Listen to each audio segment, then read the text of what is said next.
Hello student. तो इस video में हम देखने वाले हैं क्लास 11 फिजिक्स का अध्याय 4 मोशन प्लेन का हम 5वां भाग देखेंगे। इस वीडियो में हम जानेंगे सदिशों का योग गणितीय विधि से, जिसमें हम देखेंगे जब दो सदिश किसी थीटा कोण पे झुके हों तो उनका परिणामी क्या होता है, उसका परिणाम क्या होता है उसको जानेंगे, और उनका दिशा क्या होता है उसका व्यंजक देखेंगे। तो चलिए लेट्स स्टार्टेड, शुरू करते हैं। यदि वीडियो पसंद आया हो तो चैनल को लाइक सब्सक्राइब करें और बेल आइकन को दबाना ना भूलें और कमेंट करके बताइए कि आपको कैसा लगा। Very nice, thank. तो आज का ये वीडियो जो है बहुत ही मोस्ट इम्पोर्टेंट होने वाला है, और जिसमें हम लोग जानेंगे सदिशों का योग गणितीय विधि, जिसे हम लोग addition of vector analytical method, यानी कि अभी तक हमने जो पढ़ा था वो सदिशों का निरूपण किया था, ठीक है। और सदिश का योग में है ना, एडिशन ऑफ वेक्टर में हम लोग सदिशों का ग्राफीय विधि से निरूपण करना सीखे थे, ठीक, उनके योगफल का। आज के इस वीडियो में हम लोग जानेंगे दोस्तों एनालिटिकल मेथड क्या होता है। तो ये जो होता है इसमें कोई दो सदिश होता है, मान लीजिए वेक्टर पी और वेक्टर क्यूब है, जैसा कि आप देख पा रहे हैं वेक्टर पी है और ये डायरेक्शन में हमारा वेक्टर क्यूब है, राइट, जैसा कि आप देख पा रहे हैं। अब इन दोनों के बीच का जो कोण है वो थीटा है, ठीक है दोस्तों। और जैसा कि अब इन दोनों सदिश का जो परिणामी होगा इन दोनों के प्रतिच्छेद बिंदु से होके जाएगा, है ना, ये इस दिशा में, तो वो क्या कहलाता है, वेक्टर आर। तो चलिए उसको भी बना लेते हैं हम, जो कि आप देख सकते हैं, ठीक है। अब देखिए यहाँ पर कि अब इससे ये बनाने से क्या मतलब तात्पर्य है। तो यहाँ पे कहने का मतलब ये है कि अब क्वेश्चन को समझिएगा कि आपके परीक्षा हॉल में कैसे क्वेश्चन पूछा जा सकता है, ठीक। तो मान लीजिए कि दो सदिश वेक्टर पी और वेक्टर क्यूब है और इन दोनों के बीच का जो कोण है थीटा है, परस्पर एक दूसरे से थीटा कोण पे जब झुके हो, है ना, तो इनके बीच से जो जाने वाला है परिणामी सदिश वेक्टर आर का परिमाण क्या होगा, ठीक है, तथा ये वेक्टर आर किस कोण पे झुका होगा, या हम ये कह दें कि वेक्टर आर जो है वेक्टर आर की दिशा क्या होगा, इसका व्यंजक ज्ञात कीजिए। ऐसा अगर आपको क्वेश्चन दे दे, यानी फिर से समझा दे कि जब दो सदिश परस्पर थीटा कोण पे झुके हो और उनके बीच का परिणामी सदिश वेक्टर आर हो तो उसका परिमाण व दिशा का व्यंजक ज्ञात करें। इस तरह का अगर आपको प्रश्न आ जाता है तो आपको मैं इसका समझ लीजिए कि पूरा का पूरा क्लियर आउट कर दूंगा, है ना। तो सबसे पहले तो मैं आपको बता दूं कि वेक्टर पी के समांतर, ये जो वेक्टर पी आपको दिखाई दे रहा है इसी के समांतर हम लोग एक और सदिश का निर्माण करते हैं, और फिर वेक्टर क्यू के समांतर क्या करेंगे, यहाँ से एक और सदिश का निर्माण करेंगे, है ना, जो कि परिमाण व दिशा में वेक्टर पी के समांतर जो ये वाला सदिश होगा वेक्टर पी के ही बराबर होगा, परिमाण में भी, लंबाई, परिमाण मतलब लंबाई में, ठीक है, और दिशा यानी कि जिस दिशा में वेक्टर पी होगा उसी दिशा में वो भी होगा। तो आइए उसको भी हम लोग ड्रा कर देते हैं। तो यहाँ पे आप देख सकते हैं हमने ये रचित कर दिया है। तो ये जो होगा वेक्टर पी के ये वाला जो होगा सदिश ये समांतर होगा, ठीक है, तो यानी कि ये वेक्टर पी ही होगा, राइट। और ये वेक्टर क्यूब है तो ये वाला जो सदिश है इसके समांतर है, तो इसके परिमाण और दिशा के बराबर ही ये वाला भी सदिश होगा, यानी कहने का मतलब कुल मिलाकर कि ये भी क्या होगा, वेक्टर क्यूब होगा, है ना। अब ध्यान दीजिएगा दोस्तों कि सबसे पहले हम लोग अब इसका बात करते हैं। तो ये जो भी हमने फिगर जो बनाया है इसको अब हम लोग इसके बारे में डिस्कस कर लेते हैं। उसके बाद ये परिणामी सदिश वेक्टर आर का परिमाण यानी कि आर परिमाण, अब ध्यान दीजिएगा यहाँ पे जब परिमाण का बात करेंगे ना तो इसके ऊपर से ये सदिश हट जाता है ना, केवल क्या होता है इसका मान होता है, इसका लंबाई होता है, लेंथ, इसके बारे में हम लोग खाली केवल बात करेंगे, राइट। तो चलिए सबसे पहले हम लोग देख लेते हैं कि इसके बारे में क्या हमने लिखा है। तो हमने यहाँ पे नोट्स बहुत ही अच्छी तरह से प्रिपेयर कर दिया है ताकि आपको खाली केवल समझना है ना। तो चलिए सबसे पहले हम लोग देख लेते हैं कि इसमें प्रश्न कैसे पूछे जा सकते हैं। तो यहाँ पे हमने लिख दिया कि जब दो सदिश परस्पर थीटा कोण पर झुके हो, जब दो सदिश परस्पर थीटा कोण पर झुके हो तो उनके परिणामी सदिश का परिमाण, है ना। यानी कि जैसे कि यहाँ पे दिया हुआ है कि वेक्टर p ये दिया हुआ है आपको, ठीक। ये वेक्टर q ये परस्पर कितने कोण पे झुके हुए हैं, थीटा कोण पर। तो हमने बोला कि तो इसका परिणामी सदिश वेक्टर r हुआ तो इसका परिमाण क्या होगा, ये हम लोगों को व्यंजक ज्ञात करना है। फिर ये देखना है हम लोगों को कि इसकी दिशा क्या होगा। जब दिशा देखना होता है ना तो फिर क्या करते हैं हम लोग कि जो नीचे दिया हुआ है सदिश वेक्टर p या वेक्टर a आ जाए, चाहे कोई भी सदिश हो एनीवे, तो उसको हम लोग परिणामी जो सदिश है हमारा उसके साथ हम लोग अपने से एज्यूम कर लेंगे कि ये अल्फा कोण पर झुका हुआ है, राइट। तो चलिए सबसे पहले कि ये जो भी चीज़ हमने यहाँ पर रचना किया वो आगे हम लोग इस पर कैसे लिखेंगे, है ना। तो देखिए यहाँ पे हमने लिखा है, क्या लिख दिया है कि माना, यहाँ पे देख सकते हैं आप थोड़ा सा और भी, तो यहाँ पे देखिए आप, माना दो सदिशों वेक्टर p और q के बीच थीटा कोण है ना। मान लेते हैं हम लोग कि दो सदिश वेक्टर p और q के बीच कितना कोण है, थीटा कोण है, राइट।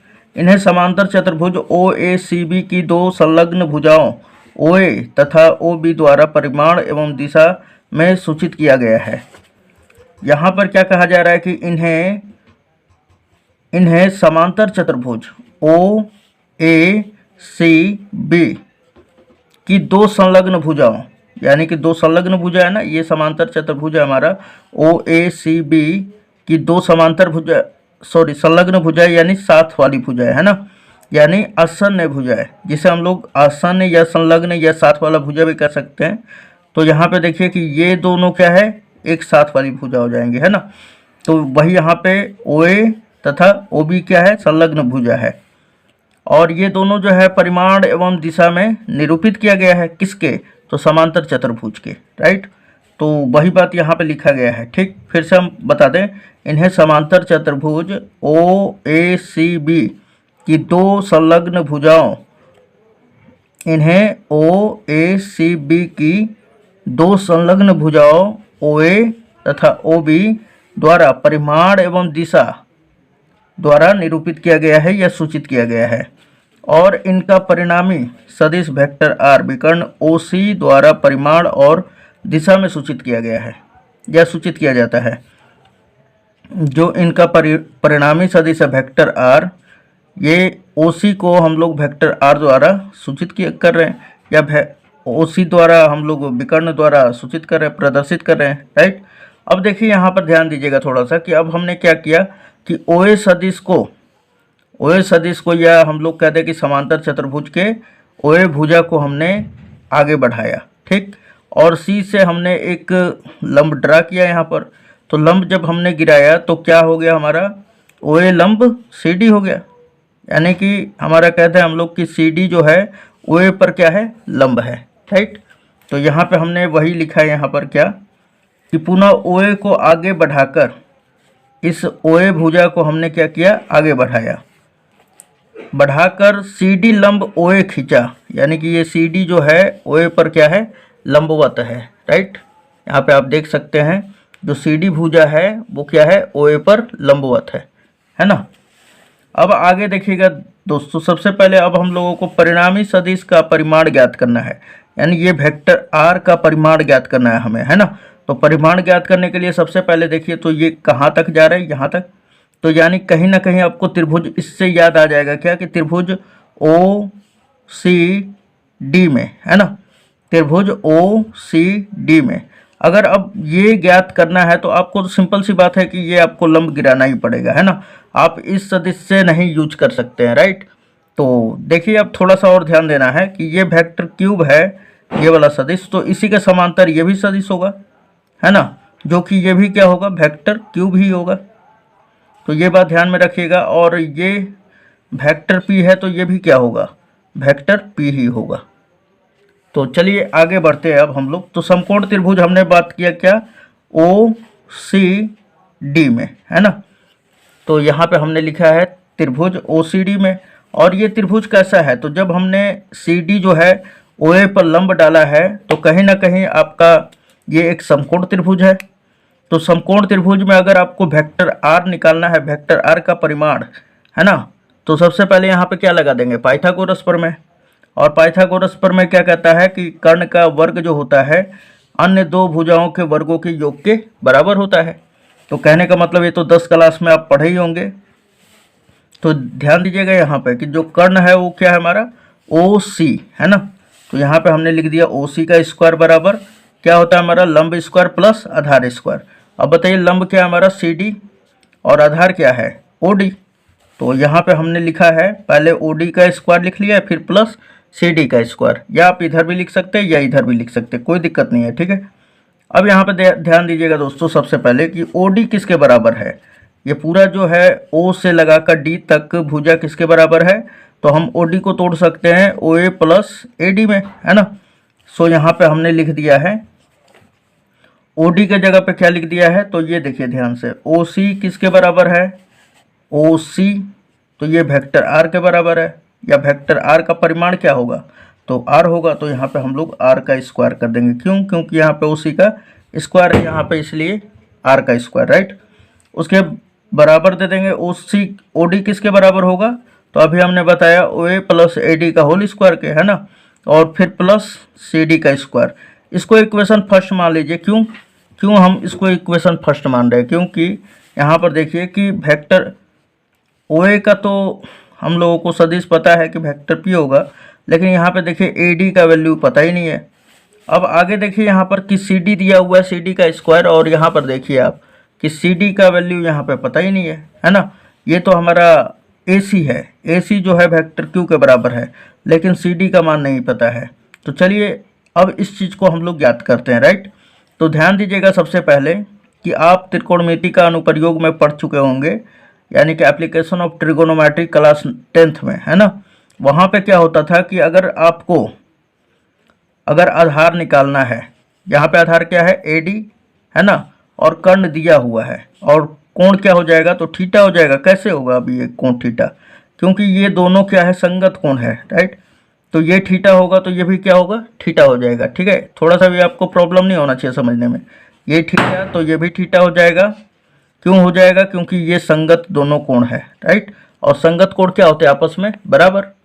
तो हमने थोड़ा सा जूम कर दिया दोस्तों आपके लिए, ठीक है। अब थोड़ा सा ध्यान दीजिएगा आप यहाँ पर कि ये हमारा भुजा है ए डी, ठीक है, और ये आधार हो जाएगा। त्रिभुज में बात कर रहा हूँ, त्रिभुज ए सी डी में, और कौन सा त्रिभुज है तो ये समकोण त्रिभुज है, राइट। और यहाँ पर न्यून कोण क्या बन रहा है थीटा। तो अब ध्यान दीजिएगा आप कि ये हमारा है कर्ण, और अब निकालना है हमें आधार, है ना। तो सबसे पहले तो आप निकालने पर मत जाइए। अब आप देखिए क्या दिया हुआ है हमारे पास, ये कर्ण दिया हुआ है और आधार दिया हुआ है। आधार और कर्ण, आधार और कर्ण, बताइए कौन से फॉर्मूला में होता है, तो आप बताइएगा सीधे कि कॉस थीटा या सेक थीटा में होता है ना। कॉस थीटा बराबर आधार बटा कर्ण होता है, सेक थीटा बराबर कर्ण बटा आधार होता है, राइट। तो सबसे पहले मैं बता दूं आपको कि कॉस थीटा का फॉर्मूला लगा दीजिए। तो यहाँ पर देखिए हमने यहाँ पे लिख दिया इसलिए कि कॉस थीटा बराबर त्रिभुज किस में बात कर रहे हैं, तो त्रिभुज ए सी डी में, राइट। यहाँ पे किस में हम लोग बात कर रहे हैं, तो त्रिभुज ए सी डी में, यहाँ पे देख सकते हैं, है ना। तो यहाँ पे देखिए आप कि हमने लिख दिया त्रिभुज, ये आप देख सकते हैं त्रिभुज ए सी डी में। अब कॉस थीटा बराबर क्या हो जाएगा, तो आधार हमारा ए डी दिया हुआ है बटा में ए सी, और यहाँ पर देखिए कि ए डी बराबर क्या है, तो ए डी का तो मान हमें निकालना पड़ेगा ना, ए डी का मान। और ए सी क्या दे रखा है हमारा वेक्टर क्यूब। तो हम यहाँ पर चूंकि परिमाण का बात कर रहे हैं, है ना, तो यहाँ पर इस भुजा का भी परिमाण ही लेंगे ये सदिश का, ना कि हम लोग ये सदिश लेंगे, राइट। तो यहाँ पे देखिए आप, तो सबसे पहले हम लोग यहाँ पे लिख लेंगे कॉस थीटा बराबर आधार बटा में कर्ण हो जाएगा। आधार क्या दिया हुआ है ए डी, और कर्ण क्या दिया हुआ है ए सी, राइट। अब हम लोग देखें यहाँ से तो ए डी का मान हमें निकालना है, तो ए सी इधर डिवाइड में और उधर जाएगा तो क्या हो जाएगा मल्टीप्लाई में। So A D is equal to क्या आ जाएगा A C into cos theta. अब ए सी का वैल्यू क्या था, तो क्यू कॉस थीटा, है ना। यानी कि ए डी का जो मान आ गया क्या आ गया क्यू कॉस थीटा, जो कि मैं यहाँ पे लिख दिया हूँ, है ना। अब उसी प्रकार चलिए फिर से, अब ए डी को भूल जाइए आप, है ना।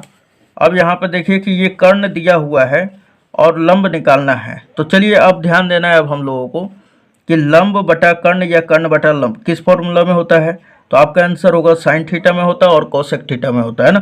तो यहाँ पे ले लेते हैं हम लोग साइन थीटा ही। तो अब बताइए लंब क्या है हमारा CD और कर्ण क्या है हमारा AC। तो आइए हम लोग लिख लेते हैं कि साइन थीटा बराबर क्या होता है CD बटा में AC। तो यहाँ पे हमने लिख दिया है राइट। अब पुनः साइन थीटा बराबर क्या हो जाएगा CD बटा में AC। और CD बराबर क्या है हमारा, तो सबसे पहले कि मैं CD अगर मेरे को निकालना है तो AC को इधर भेज देंगे, डिवाइड में है तो मल्टीप्लाई में हो जाएगा, वही बात है।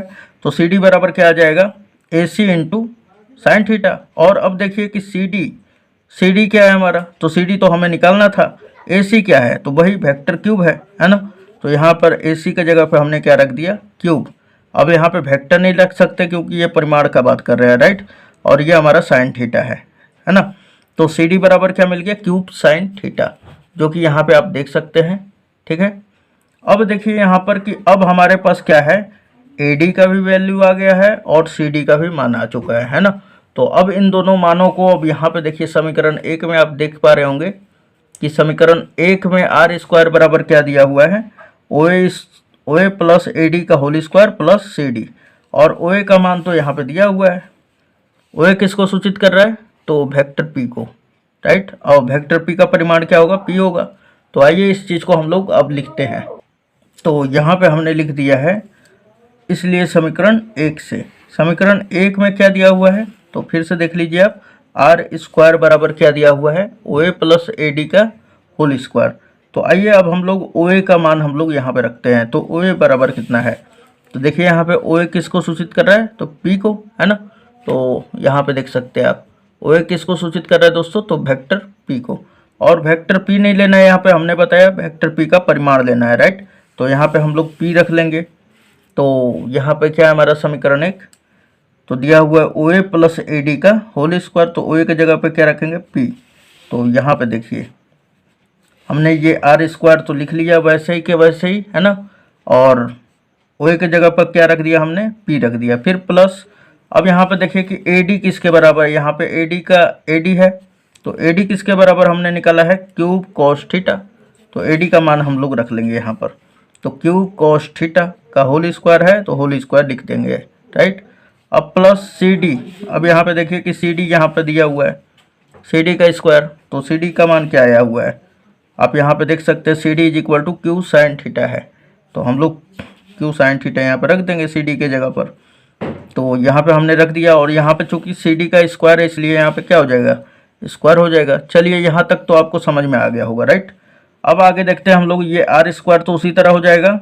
अब यहाँ पे देखिए थोड़ा सा A प्लस B का होल स्क्वायर है ना, तो इसको तोड़िए आप, तो P का स्क्वायर हो जाएगा प्लस ये पूरा का पूरा पोर्शन B का काम कर रहा है, तो प्लस B का स्क्वायर होता है तो क्यूब कॉस थीटा का होल स्क्वायर हो गया हमारा, है ना।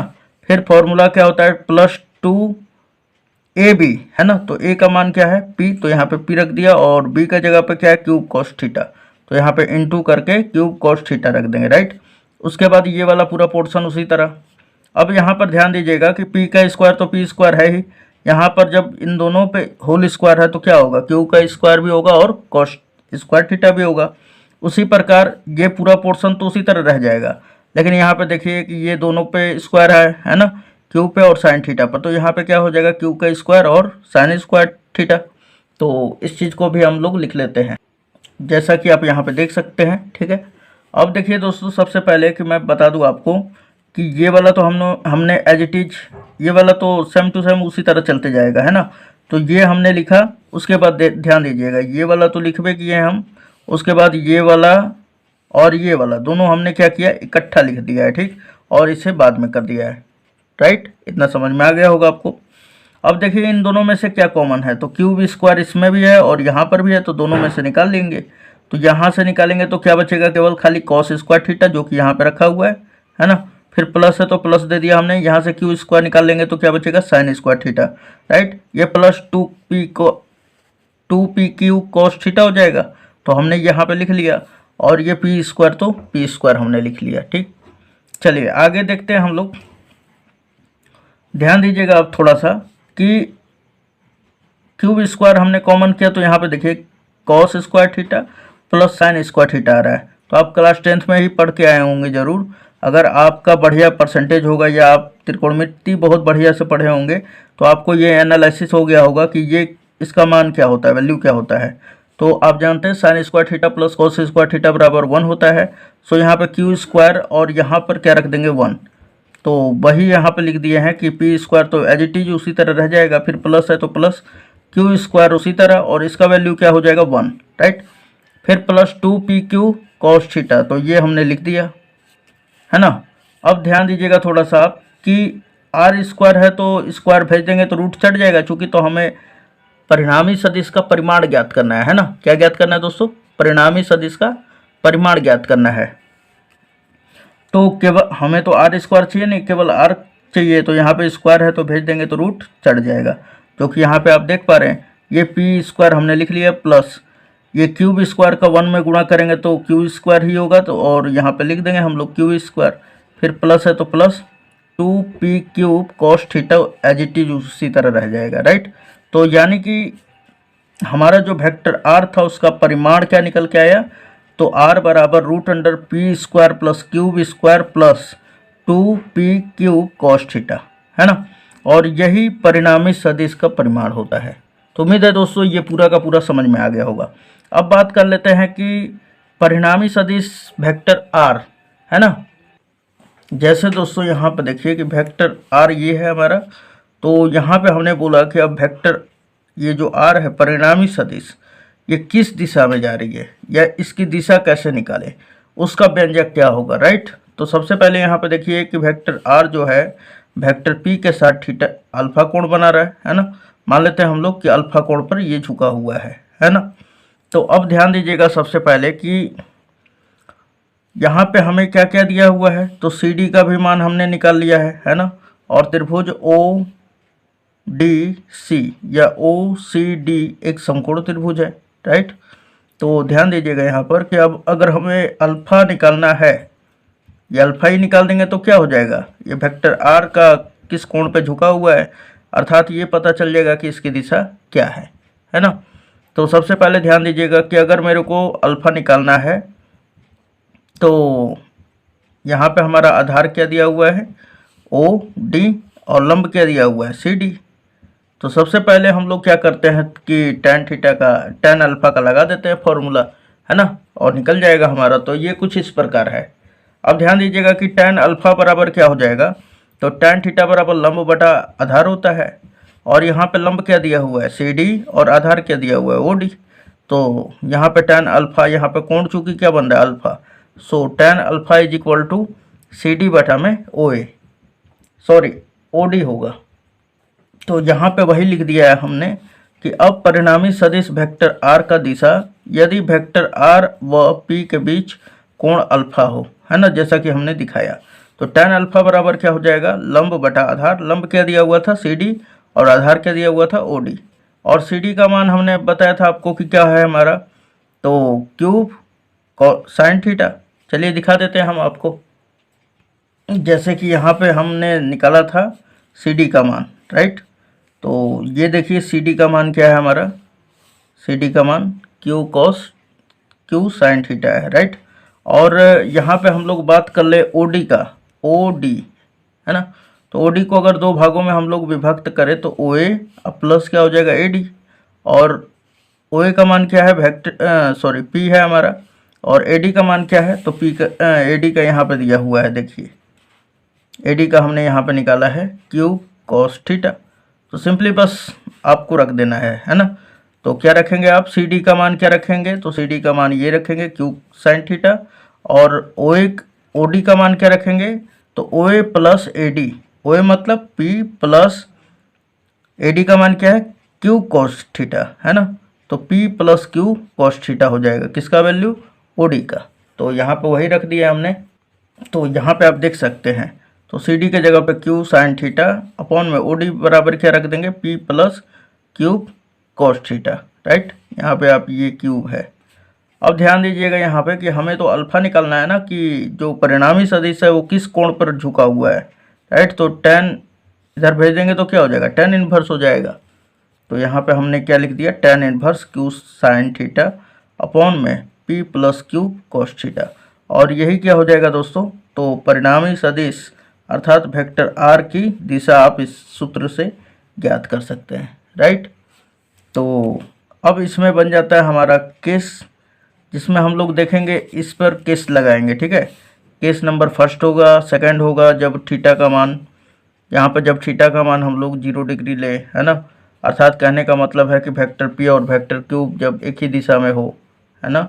फिर उसके बाद जब दोनों सदिश एक दूसरे के लंबवत हो, अर्थात दोनों के बीच 90 डिग्री बन रहा हो, दूसरा केस। फिर तीसरा केस होगा कि जब दोनों सदिश एक दूसरे के विपरीत अर्थात 180 डिग्री कोण बने। तो ये तीनों केसेज हम लोग देख लेते हैं, राइट। तो चलिए केस नंबर फर्स्ट पे हम लोग बात कर लेते हैं, है ना। ये पुलिस केस का नहीं है, यहाँ पे स्पेशल केसेज हो रहा है, यानी कि इसकी विशेष स्थिति की बात हो रही है ना, परिणामी सदिश के परिमाण के, है ना।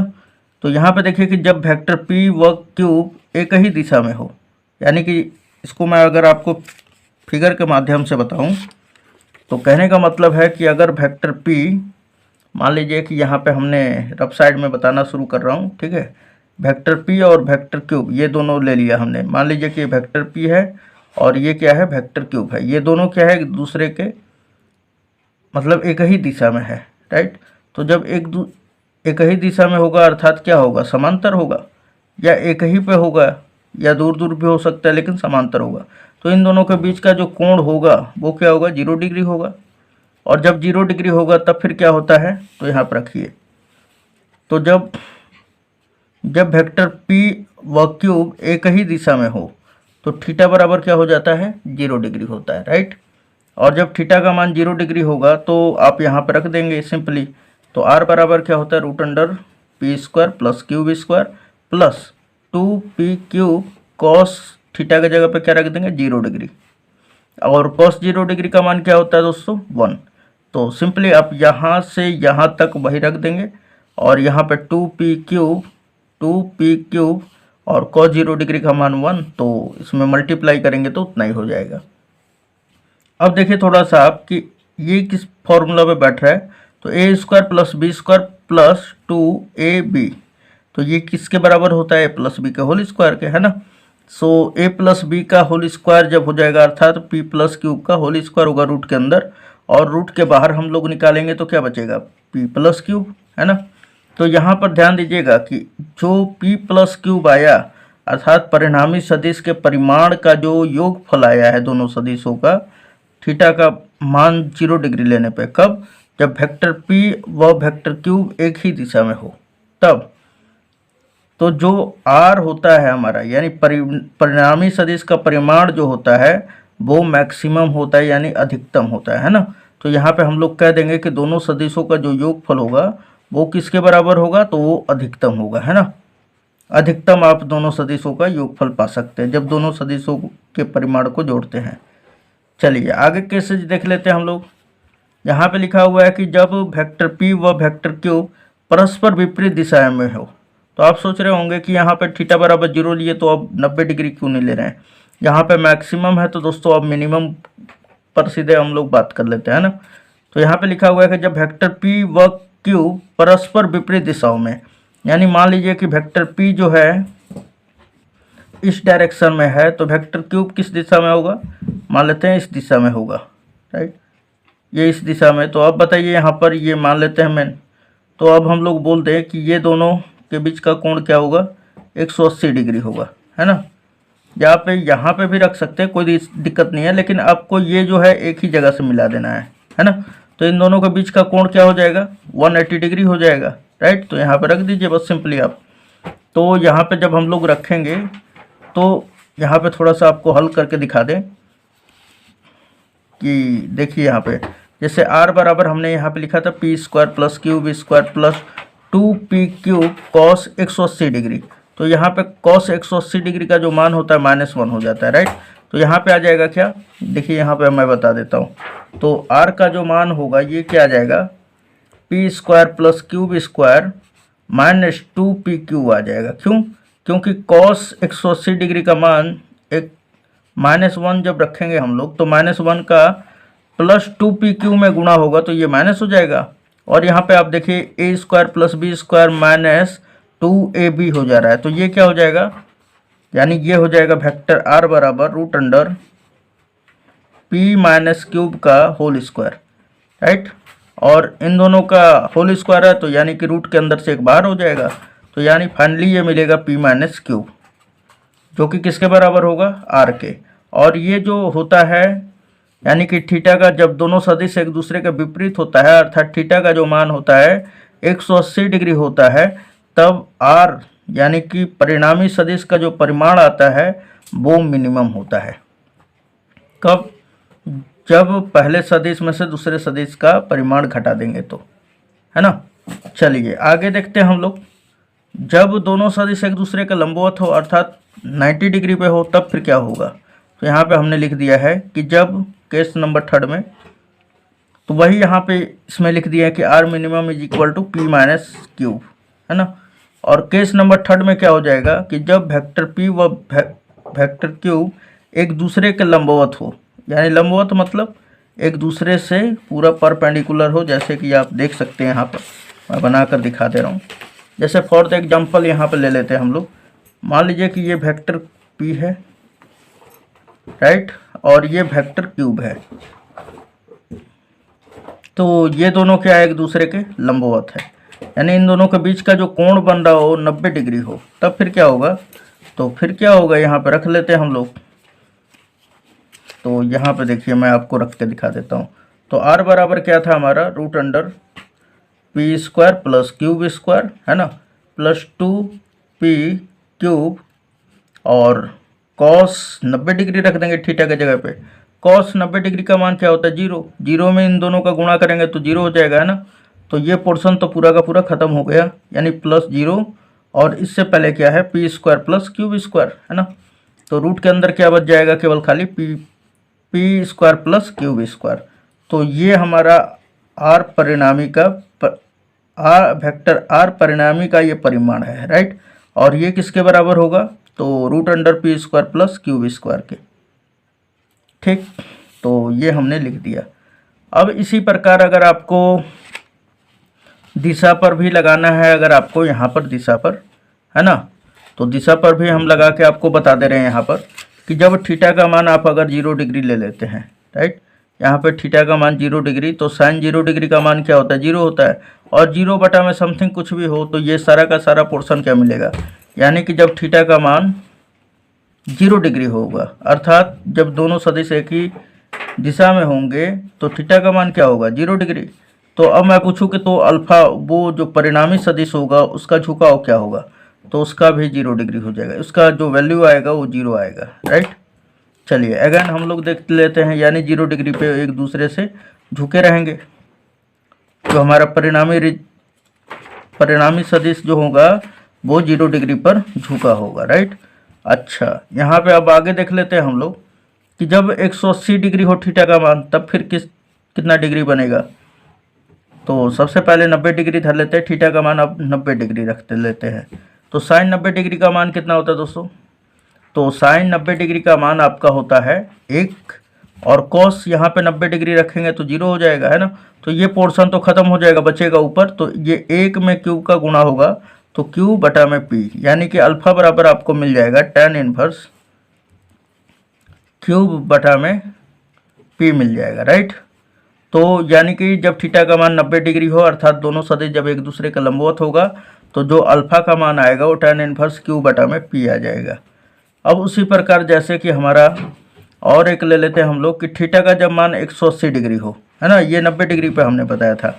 अब यहाँ पे थीटा का मान अगर 180 डिग्री हो जाता है तो ध्यान दीजिएगा जो साइन 180 डिग्री का मान होता है वो 0 के बराबर होता है, ठीक, और कॉस 180 डिग्री का मान -1 के बराबर होता है। तो यहाँ पे रख लीजिए आप सिंपली, तो यहाँ पे आप क्या रखेंगे 0, है ना, क्या रखेंगे यहाँ पे 0, और यहाँ पे क्या रखेंगे -1। तो सिंपली ये सब के सब क्या हो जाएगा, हमारा 0 ही आ जाएगा, है ना। तो इस प्रकार हमारा ये सारा डेरिवेशन समाप्त होता है। तो मेनली आप लोग ये पूरा का पूरा क्लियर आउट रखिएगा ये सब, ठीक है, और यही आपको काम देने वाला है ना। तो उम्मीद है दोस्तों ये सारा का सारा वीडियो लेक्चर आपको समझ में आया होगा, ठीक है।